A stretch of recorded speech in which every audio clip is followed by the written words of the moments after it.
Hello again, everyone. Welcome to Washington Gun Law TV. I am Washington Gun Law President William Kirk. Thanks for joining us. Hey, we're actually not going to geek out on a case. We're not going to geek out on some horrific statute. We're not even going to geek out on a terrible state legislature or some tyrannical governor. No, what we're going to do today is we're just going to kind of go through a little bit of food for thought. Because I did some number crunching and I kind of took a little walk down memory lane. And as I began to kind of chart what might happen come election day and immediately thereafter, I've come to a conclusion and I want to share that conclusion with all of you. So today, let's spend a few minutes and let's talk about why there's never been a better time to arm yourself than right now.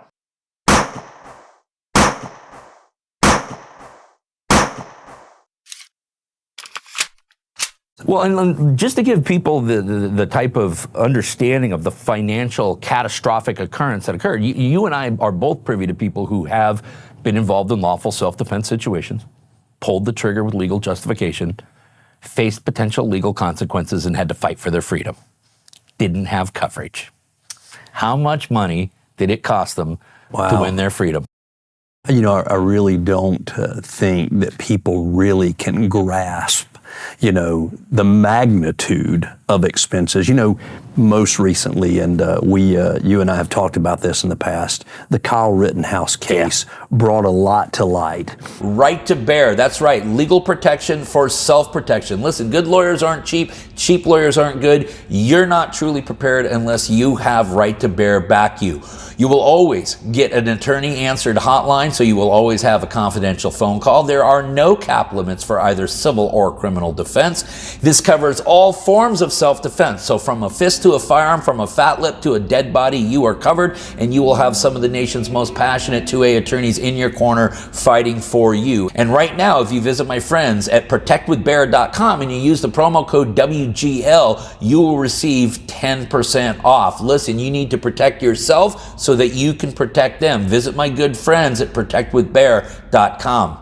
Okay, America, here's what we're going to do. We're going to do a little deep geeking out today. We're going to talk about where we are as a country, where we might be going as a country, and what might happen because of where we go as a country. Now, this video might not be for a lot of my regular viewers. I'm just going to say that at the outset because many of you already have gone out and decided to exercise your inalienable Second Amendment right, and you are in a position where you can protect yourself, your loved ones, your property, and all of that stuff. So this might not be for you, but this may be for your friends, your relatives, your in-laws, your neighbors, whoever, who's kind of thinking, maybe it's time I dip my toes into the Second Amendment waters. Okay.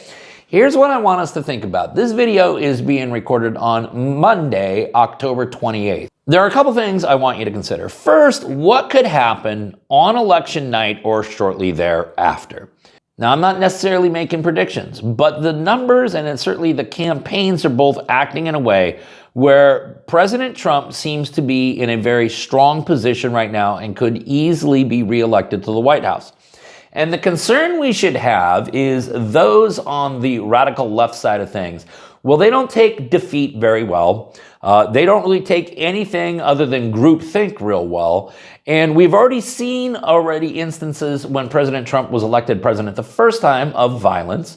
And we have now seen people such as Jamie Raskin in the United States Congress right there talking about how they will work feverishly to not certify that election if President Trump is elected. Now, again, all of this may be nothing but people puffing their chest out and there could be nothing to this. But is there a high probability? Is there a high probability, depending on what community you are in, that there could be significant civil unrest following the elections? I believe there is. And let us remember that the places that are most likely to have some level of civil unrest because of the election results are also the exact same communities that depoliced their police department years ago, which means that there's only about half as many officers to actually respond to things. And so, yes, the likelihood that you may have to take matters into your own hand may never be greater than it is come this November.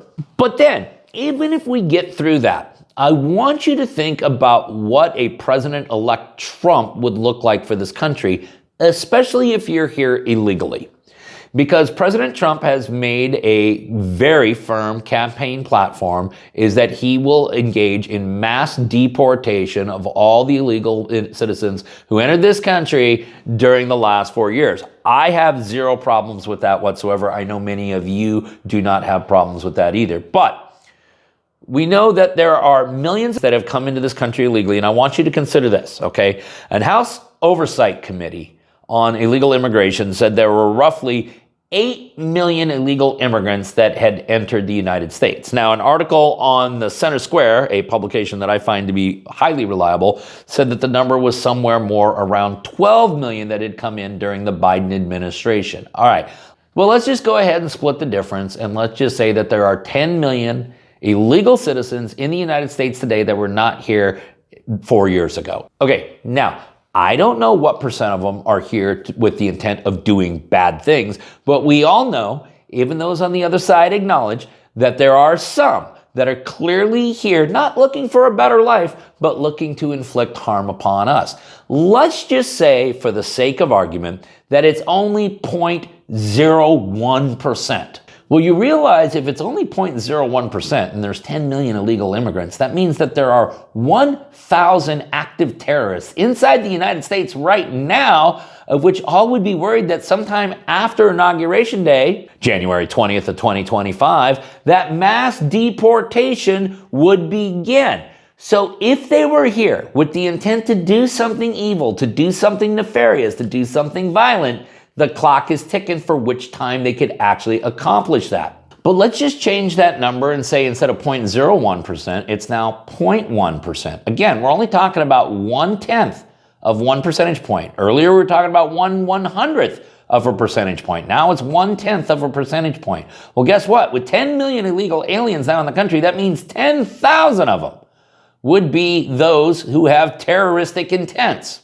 And if only 20% of them decided to act out on it, that would inflict damage that would exceed both September 11th and October 7th in Israel combined. So between the possibility of having significant political unrest because of election results, and then the fact that if President Trump is reelected, those individuals who came to the United States with nefarious intents will have very little time to accomplish those, there probably has never been a better time to arm yourself. So listen, we're not telling you how to think here at Washington Gun Law. We never tell you how to think, but we are giving you all the stuff to think about. And maybe this is finally the time. Maybe this is the crossroads in your life where you realize that you need something a little bit more than hope and faith to get through the next few months. Listen, if you're actually thinking about getting into the Second Amendment, ask your friends, go to your local gun store. You'd be shocked at what an inviting community it is, and be thirsty for knowledge. The more knowledge you have, the better and more responsible you will be as a gun owner. Listen,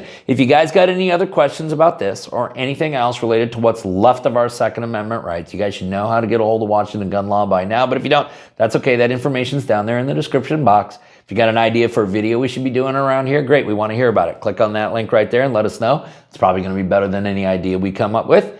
If you just want to subscribe to our monthly newsletter, the ability to do all of that is right down there in the description box. And then finally, and most importantly, let's remember this, that part of being the lawful and responsible gun owner, like we talk about all the time here, is to know what the law is in every situation, how it applies to you in any instance that you may find yourself. Until next time, thanks for watching and stay safe.